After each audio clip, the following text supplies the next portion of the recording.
Halo, nama saya Muhammad Zamzamul A'la dari kelas 11 IPA 3. Saya di sini menjelaskan tentang Perang Padri untuk mata pelajaran sejarah. Perang Padri.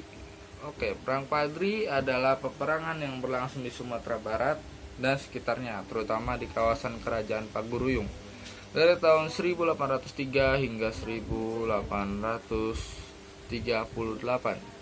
Perang ini merupakan peperangan yang pada awalnya akibat pertentangan dalam masalah agama sebelum berubah menjadi peperangan melawan penjajah. Cukup lama, sekitar 35 tahun. Oke, Perang Padri sebenarnya adalah perlawanan kaum Padri terhadap dominasi pemerintahan Hindia Belanda di Sumbar, Sumatera Barat. Kemudian adanya pertentangan antara kaum Padri dengan kaum adat yang menyebabkan pintu masuk bagi campur tangan Belanda. Dan perang ini dibagi 3 fase, yaitu yang pertama, gerakan kaum menyerang pos-pos dan penjagaan terhadap patroli Belanda. Yang kedua, adanya perjanjian Padang. Yang ketiga, strategi Belanda winning the heart dan plakat panjang dalam Perang Padri. Yang pertama kejadiannya pada tahun 1821 sampai 1825, dan yang kedua kejadiannya 1825 sampai 1830. Yang ketiga 1830 sampai 1837 atau 1838. Oke, latar belakang. Latar belakangnya Perang Padri dilatar belakangi oleh kepulauan 3 orang haji dari Mekah sekitar tahun 1803, yaitu Haji Miskin, Haji Sumanik, dan Haji Piobang yang ingin memperbaiki syariat Islam yang belum sempurna dijalankan oleh masyarakat Minangkabau. Mengetahui hal tersebut, Tuanku Nan Renceh sangat tertarik lalu ikut mendukung keinginan ketiga orang haji tersebut bersama dengan ulama lain di Minangkabau yang tergabung dalam Harimau Nan Salapan. Harimau Nan Salapan kemudian meminta Tuanku Lintau untuk mengajak yang di Pertuan Paguruyung Sultan Arifin Muningsyah beserta kaum adat untuk meninggalkan beberapa kebiasaan yang bertentangan dengan ajaran agama Islam. Dalam beberapa perundingan tidak ada kata sepakat antara kaum Padri dengan kaum adat. Seiring itu, beberapa nagari dalam kerajaan Paguruyung bergejolak. Puncaknya pada tahun 1815. Kaum Padri di bawah peperangan di Koto Tengah. Serangan ini menyebabkan Sultan Arifin Muningsyah terpaksa menyingkir dan melarikan diri dari ibu kota kerajaan.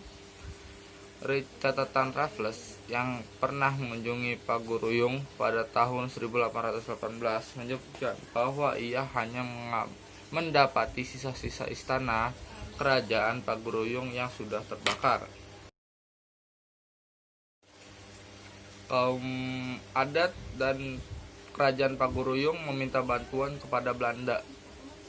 Kaum adat mulai kewalahan menghadapi kaum Padri. Kaum Padri terus melaju menyerang kaum adat. Kekalahan demi kekalahan diderita kaum adat. Sultan Arifin Muningsyah pun entah di mana. Semuanya memburuk bagi kaum adat. Mereka pun berunding untuk menyelesaikan masalah ini. Hingga akhirnya didapat sebuah solusi, yaitu meminta bantuan Belanda. Oke, Sultan Tangkal Alam Bagagar memimpin kaum adat untuk berunding dengan Belanda. Meskipun aslinya Sultan Tangkal Alam Bagagar tidak berhak mengatasnamakan kerajaan Paguruyung, tapi mereka tetap memaksa juga mendatangani perjanjian. Karena perjanjian ini Belanda menganggap kerajaan Paguruyung menyerahkan ke pemerintahan Hindia. Belanda waktu itu Padang dipimpin oleh Residen James Dupuy. Atas saran Residen, Sultan Tangkal Alam Bagagar diangkat oleh Belanda menjadi Regen Tanah Datar. Kesempatan aliansi ini terlalu sayang untuk dilewatkan. karena Belanda juga sangat tertarik pada Minangkabau karena cocok ditanami kopi. Kopi merupakan salah satu komoditas perdagangan penting bagi Belanda di Eropa. Belanda yang diundang kaum adat untuk mencampuri urusan Sumatera Barat pun mulai beraksi. Mereka menyerang daerah sulit air dan Siamawang yang dipimpin oleh Kapten Dinema dan Kapten Govinet. Lalu Letkol Raff membantu dua kapten itu dan berhasil mengusir kaum Padri keluar Pagaruyung.